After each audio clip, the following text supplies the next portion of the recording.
प्रसंग चल रहा है कि परमात्मा चारों युगों में आते हैं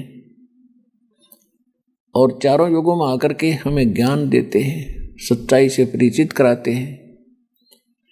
कहते हैं चारों युग में संत पुकारे, कूक कहा हम हेल रे, हीरे माणिक मोती बरसे, ये जग चुगता ढेल रे। कभी क्योंकि वेदों में आपको बहुत बार बताया है, प्रूव भी कराया है, समय आने पर फिर भी कराते रहेंगे। ऋग्वेद मंडल नंबर 9 और सूक्त 86 के मंत्र 26 और 27 में, ऋग्वेद मंडल नंबर 9 सूक्त 82 मंत्र 1, 2, 3 में, ऋग्वेद मंडल नंबर 9 सूक्त 94 के मंत्र 1 में, ऋग्वेद मंडल नंबर 9 सूक्त 95 के मंत्र 2 में, ऋग्वेद मंडल नंबर 9 और सूक्त 57 के मंत्र 3 में, ऋग्वेद मंडल नंबर 9 सूक्त 96 के मंत्र 16 से लेकर 20 में, ऋग्वेद मंडल नंबर 9 सूक्त 1 के मंत्र 8 और 9 में, और भी अनेक स्थानों पर ऋग्वेद मंडल नंबर 9 सूक्त 20 मंत्र 1 में, बहुत स्थानों पर यह प्रमाण है कि वो परमात्मा सचखंड में रहता है। वो कबीर देव है, कबीर साहब उसका नाम, और वहां से वो गति करके आता, सहशरीर चल के आता है और अच्छी आत्माओं को मिलते हैं, उनको ज्ञान देते हैं, ये तत्व ज्ञान बताते हैं। गीता अध्याय नंबर 4 के श्लोक नंबर 32 में जिसके विषय में कहा कि वो परमात्मा अपने मुख कमल से वो तत्व ज्ञान बताते हैं, और वो है तत्व ज्ञान। और उसको तत्वदर्शी संतों से पूछो, जन साधारण नहीं जान सकते। तो वो ज्ञान आकर स्वयं बताते हैं, तो फिर उनको सचखंड लेकर जाते हैं ताकि वो उस लोक को देख लें। तब उनको विश्वास दृढ़ होगा कि कबीर इज गॉड, और तो सुख स्थान वहां सतलोक में है। तो उस परमेश्वर ने अपने गवाह बनाए, उन अपने प्यारी आत्माओं को सचखंड लेकर गए। उनमें से कौन कौन है कलयुग में जो उनके गवाह बने, प्रत्यक्ष दृष्टा बने? आदरणीय धर्मदास साहिब जी, आदरणीय मुलुकदास साहिब जी, आदरणीय दादू साहिब जी, आदरणीय नानक साहिब जी, आदरणीय गरीबदास साहिब जी गांव छुड़ानी जिला जज्जर हरियाणा वाले, आदरणीय गीसा दास साहिब जी गांव खेखड़ा जिला बागपत उत्तर प्रदेश वाले, और आदरणीय स्वामी रामानंद जी काशी वाले, बहुत बड़े ब्राह्मण थे, विद्वान माने जाते थे, वेदों गीता और पुराणों के, जो परमात्मा के संपर्क में आए, जो भगवान को देखा ऊपर फिर वापस छोड़ा उनको, तब उनकी आंखें खुली कि सचमुच हम गलत रास्ते जा रहे थे। तो इन्हीं महापुरुषों में से एक आदरणीय गरीबदास साहिब जी गांव छुड़ानी जिला झज्जर वाले जो हुए हैं, उनको परमात्मा उनको भी लेकर गए ऐसे ही, और उनको वो ज्ञान कंप्लीट दिया अपने वचनानुसार। 600 वर्ष पहले परमात्मा ने कबीर वाणी नाम का एक चैप्टर है कबीर सागर में, वो लिखा है। उसमें लिख दिया था कि जो बर्मा पंथ होगा मेरे नाम से चलेगा, जो चलाने वाला जो होगा वो तो हमारा भक्त सही होगा, लेकिन आगे चलकर उसमें उस ज्ञान को समझने वाला कोई रहेगा नहीं, जिस कारण से वो कबीर पंथ होते हुए भी काल के ही उसमें जाल में रहेंगे। वही मंत्र, वही ज्ञान, वही परंपरा चलेगी। तो गरीबदास साहिब जी को परमात्मा सन 1727 में, गरीबदास साहिब जी का जन्म सन 1717 में हुआ, संवत 1774, और 10 वर्ष की उम्र जब उनकी होगी थी आयु, तब परमात्मा सतलोक से आकर मिले थे। जो उनका विधान है, वेद भी बताते हैं कि अपने निज स्थान से चल कर आते हैं और अच्छी आत्माओं को मिलते हैं, उनको अपने से परिचित कराते हैं, उनको तत्व ज्ञान बताते हैं।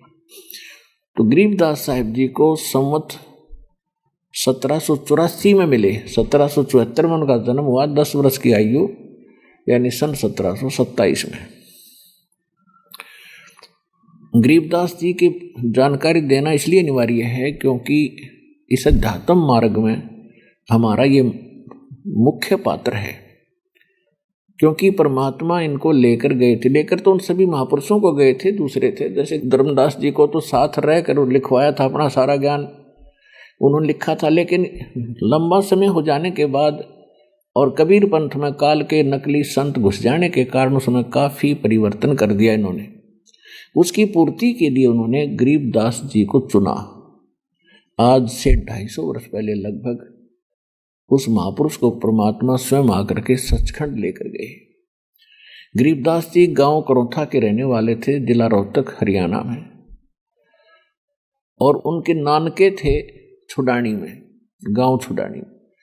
और गरीबदास जी का कोई मामा नहीं थे, इसलिए उनके माता और पिता वहाँ उनके नाना के यहाँ रहा करते थे, यानी उनके पिताजी अपने ससुर के घर जमाई रहा करते थे, और वहाँ इनका जन्म हुआ था, जिस कारण से इनको गांव छुडानी का ही वासी माना जाता है।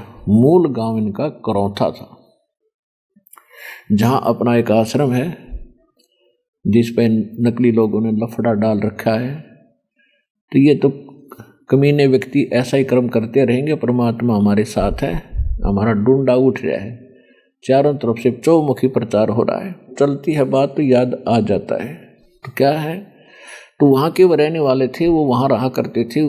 छुडानी में उनका जन्म हुआ था। जब उनके नाना जी के पास बहुत जमीन थी, जाट जाति में जन्म था उनका, गरीबदास जी का, उनके लगभग 1400 एकड़ जमीन थी, और अपनी गौ पहले ऐसे ही भेड़ बकरी गाय भैंस पाल कर सभी अपने निर्वाह किया करते थे अपने पूर्वज। तो उसमें उनके अपनी गाय बहुत थी, अपनी तरह उन खेतों में फसल बहुत कम होती थी, क्योंकि वर्षा होगी तो फसल हो जाया करती थी। तो उसमें चरागाह बना रखे थे, उसमें गौवें चराने के लिए गरीबदास जी भी स्वयं जाते थे, उनके अन्य नौकर पाली भी जाते थे, और अन्य गांव के दूसरे व्यक्ति भी अपने पशुओं को उन्हीं के खेतों में चराया करते थे। संवत 1784 यानी सन 1727 में फाल्गुन सुदी द्वादशी, फाल्गुन उतरते की चांदनी द्वादशी को, द्वास को दिन के 10 बजे, जब ये सभी पाली गवाले एक जंडी के पेड़ के नीचे बैठे थे, पशु चर रहे थे, कुछ बैठे थे, ये खाना खा रहे थे, और वो जंडी का पेड़ एक मेन रास्ते के ऊपर था, जो गांव कबलाना है, छुडानी की सीमा और कबलाना गांव की सीमा लगती।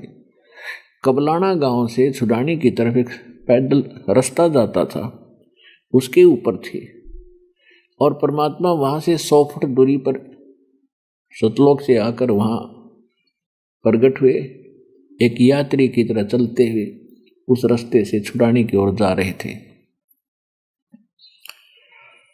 सभी पालियों ने संत रूप में परमात्मा को देखकर जिंदा महात्मा के रूप में भगवान थे।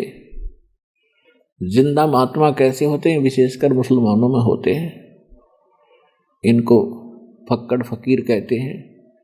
एक ओवरकोट पहनते हैं, काला सा चोगा,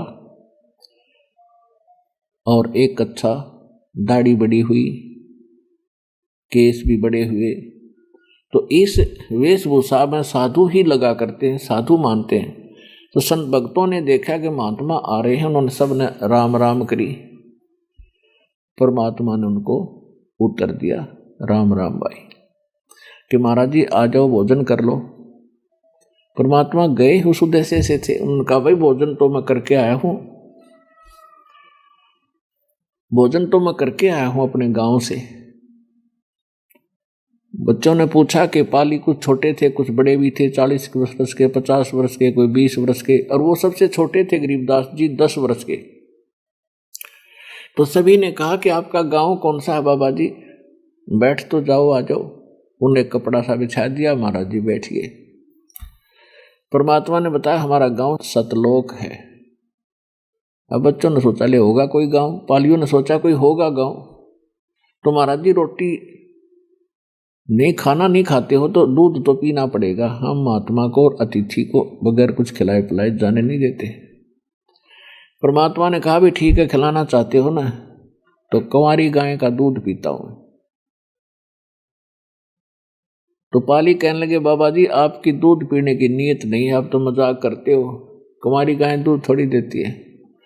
परमात्मा बोले भाई देख लो, दूध पिलाना है तो मैं कुंवारी गाय का ही पीता हूं, ये मेरा विधान है।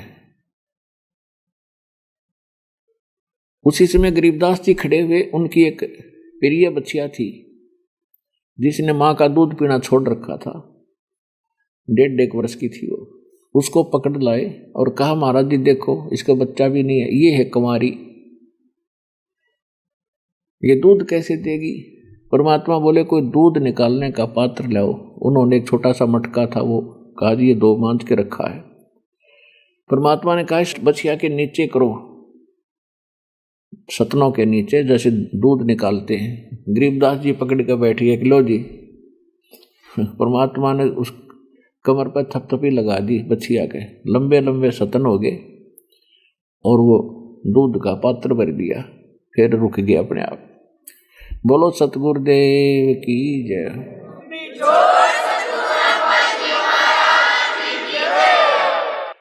अब सभी देखने वाले वहां बैठे थे, आश्चर्य में पड़ गए कि बाबा जी तो करामाती है, कति बहुत शक्ति इसके अंदर, तो जादू तंत्र जानता बाबा जी। अब हम इतना ही जाने हैं जादू तंत्र। तो परमात्मा ने उसमें से कुछ दूध पिया और कहा ले बच्चों बाकी तुम पी लो, ये सतलोक से आया है, मेरे गांव से, यहाँ का नहीं है।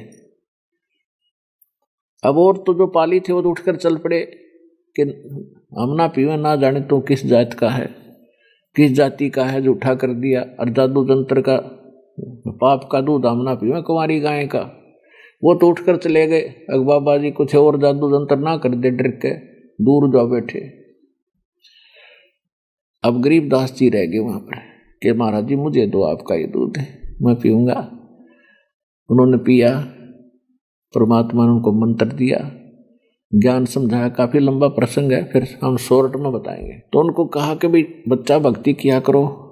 गरीबदास जी कहने लगे भक्ति तो महाराज हम करते हैं, भगवान शिव जी की भक्ति करते हैं, भगवान विष्णु की करते हैं, ऐसे को जो डाले बाबा की करते हैं। परमात्मा बोले ये भक्ति नहीं है, इन तीनों देवताओं की जो भक्ति करते हैं उनका मोक्ष नहीं होता। तो गरीबदास जी को तो आए थे परमात्मा समझाने के लिए, अपना गवाह बनाने के लिए। उनकी ऐसी दृढ़ बुद्धि की दाता, उन्होंने कहा कि दाता और कौन भगवान है कि एक और परमात्मा है और वो अविनाशी भगवान है, उसका लोक भी वहां बहुत दूर है, मैं वहीं से आया हूं। और वहां तुम रहा करते थे बच्चा, वहां किसी चीज का अभाव नहीं। यहाँ तो वर्षा ना होती है तो बुरा हाल हो जाता है, भूकंप आ जाता है तो बुरा हाल हो जाता है, वर्षा ज्यादा हो जाती है तो फ्लड हो जाता है।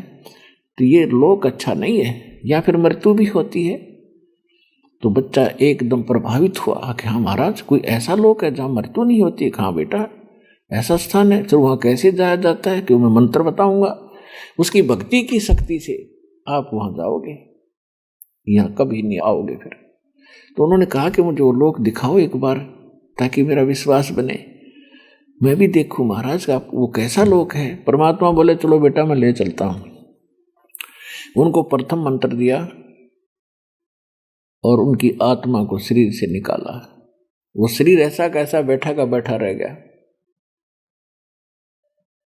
और ऊपर लेकर गए। रास्ते में ब्रह्मा जी, विष्णु जी, शिव जी, गणेश जी और दुर्गा जी, इन सब के लोग दिखाए और वहां के नकली स्वर्ग दिखाए कि ये स्वर्ग है बेटा, इनसे मिलकर देख ले एक बार। वहां जाने के बाद एक समस्या और होती है कि 1, 2, 3 वर्ष पहले उनको पता लग जाता देवताओं को कि तुम्हारी मृत्यु होगी, तुम्हारा इतना समय शेष रहता। वो उंगलियां पकड़ के काटे उन 3 वर्ष में। आज आपको कोई बता दे आपकी 10 दिन में मृत्यु होगी, आई बाई भूल जाओ सारी। और उनको ये दुख पहले दे दिया जाता है कि 3 वर्ष के बाद तो यहाँ नहीं रहेगा। उससे पहले तो उनको नहीं बताया जाता, अलर्ट कर दिया जाता है कि अपना खर्चा कम कर ले चाहे ज्यादा कर ले, तेरी इतनी पूंजी रहेगी। तो कहने का भाव यही, ये सारी स्थिति दिखाई कि बेटा यहाँ पर सारा हाहाकार मच रहा है। और ये ब्रह्मलोक है जिसको लोग ये ऋषि शर्मार के मर गए, कि ब्रह्मलोक सबसे उत्तम स्थान है। गीता अध्याय नंबर 8 के श्लोक नंबर 16 में कहा कि ब्रह्मलोक में गए हुए प्राणी भी पुनः फिर मृत्यु और जन्म में आते हैं। तो यहाँ चलो चलो नहीं मिट सकती। फिर लेकर गए धर्मराज के पास ले गए, जो यहाँ का लेखा जोखा करता है, सबका अकाउंट रखता है। ब्रह्मा विष्णु महेश का भी अकाउंट उसके पास है, सब जीवों का उसके पास हिसाब किताब है, कितने किसके पुण्य है, कितने किसके पाप हैं, कितनी किसकी आयु शेष है, कितनी उसने भोग ली। तो उस धर्मराज के दरबार में ब्रह्मा विष्णु महेश को भी स्थान नहीं है। वो जब जाते हैं तो धर्मराज उनके लिए कुर्सी नहीं छोड़ता। अब जब परमात्मा वहां पहुंचे, क्योंकि आध्यात्मिक मार्ग में अध्यात्म ही सारे क्रिया होती है। अब जो ही परमात्मा ने धर्मराज के दरबार में प्रवेश किया गरीबदास जी के साथ, तो एकदम सामने जो बैठा धर्मराज एकदम खड़ा हो गया। उसके बस की बात नहीं होती और करबद्ध होकर खड़ा हो गया। जैसे एक छोटा अधिकारी SHO समझ लो और SP या IG आकर के उसके आ जाता है तो एकदम कुर्सी छोड़कर खड़ा हो जाता है SHO, और वो उनको हिदायत दे रहे होते हैं, उनको खुरका धमका भी रहे होते हैं, कोई गलती कर रखी होता है या हिदायत देते भी कहते हैं कि तूने ऐसा किया तो देख ले तेरी खैर नहीं है, और वो कहता है जी सर, क्योंकि एक सभ्यता होती है। तो इसी प्रकार परमात्मा ने कबीर जी ने जाकर धर्मराज को धमकाया, जिसके सामने ब्रह्मा विष्णु महेश के बोलने की हिम्मत नहीं। धर्मराय दरबार में दी कबीर तलाके, मेरे भूले चुके हंस को तुम पकड़ियो मत कचाक। गरीबदास जी को दृढ़ कर रहे थे कि मैं कितना सक्षम हूं, मेरा गुण गाइए, फिर जाकर नीचे सच्चाई बताइए तेरे भाई बहनों को। तो कबीर साहब बोले पुरुष कबीर से, गरीबदास जी बता रहे हैं, बोले पुरुष कबीर से धर्मराज कर जोड़े, आपके हंस न पकड़ो नहीं मुझे 2 लाख करोड़। अब धर्मराज के दरबार में परमात्मा ने कहा कि खबरदार जो तूने मेरे हंस को पकड़ लिया, जिसने मेरा नाम ले रखा उसका अकाउंट भी नहीं करेगा तू। तो हाथ जोड़कर कहता है कि आपके हंस न मैं पकड़ो नहीं दाता, मुझे लाख लाख दुहाई है। फिर क्या कहा कि देखो जी मेरी कुछ मजबूरी है कि पहले जो इन्होंने पाप कर रखे हैं, इनके पुण्य और पाप मेरी बही में, मेरे अकाउंट में, मेरे इस लेखे जोखे की कॉपी में सारे नोट हैं, दोनों ही हैं, इनको मैंने दोनों ही देने पड़ते हैं दाता, ये मेरी मजबूरी है।